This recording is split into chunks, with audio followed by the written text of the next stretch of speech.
और नहीं होने के बावजूद इतने ताबड़तोड़ आपसे दौरे? तो पहले तो प्रोक्योरमेंट टाइमली हो जाए, अच्छी तरह हो जाए, ये हमारा फोकस था। कल रात तक लगभग 57% लिफ्टिंग प्रदेश भर में होगी। 27 लाख मेट्रिक टन हमारे गोदामों में पहुंच चुका है और उसकी एवज में सरसों और गेहूं का लगभग 850 करोड़ तो सरसों का और 6200 करोड़ जो कि 7000 करोड़ है, 7000 करोड़ हमने किसानों के खातों में ट्रांसफ़र कर दिया। और मेरा टारगेट है कि इस सप्ताह के अंत तक जो बचा हुआ लिफ्टिंग है 40-42% की, उसको हम कंप्लीट कराकर जो बैलेंस किसानों का 4-4.5 हज़ार करोड़ बनता है वो गवर्नमेंट ऑफ इंडिया की गाइडलाइन अनुसार हम ट्रांसफ़र कर देंगे।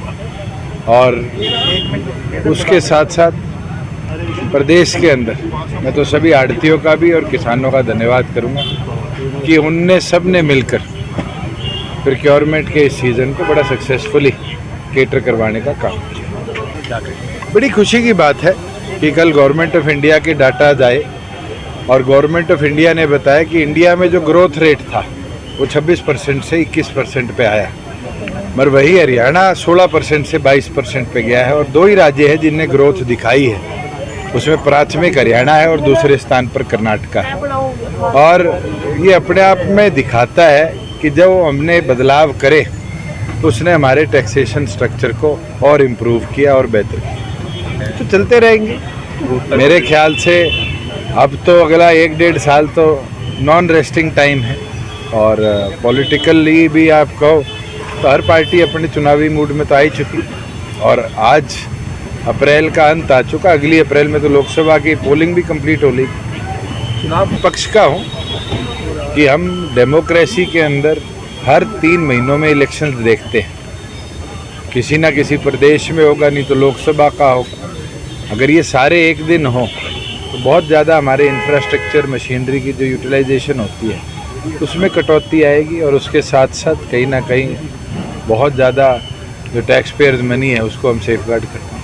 24 में क्या उम्मीदें लग रही हैं आपकी? जननायक जनता पार्टी की इलेक्शन लड़ेगी लोकसभा और अभी तो पहले राजस्थान का चुनाव है, अभी तो राजस्थान में संगठन को धीरे धीरे विस्तारित किया है हमने और आगे वहाँ कैसे चुनाव लड़ा जाएगा उसके बाद ही लोकसभा और विधानसभा की चर्चा है। जी सिरसा की बात की जाए, आप लोगों से अभी मिले, हालांकि कुछ ही कार्यक्रम हुआ है, किस तरह की डिमांड्स कुछ व्यापारी कि शहर के अंदर जैसे एक प्रोजेक्ट मैंने 1.5 साल पहले यहाँ मार्केट का शुरू करवाया था पार्किंग का, अब उसको टेकअप करना है। और अधिकतम तो शहर के अंदर एमसी रिलेटेड डिमांड होती है, किसी की प्रॉपर्टी आईडी नहीं बन रही, कोई छोटा पैच गली का टूटा पड़ा, वो रेगुलरली लोग आते भी रहते हैं और उसको हम निपटाते हैं।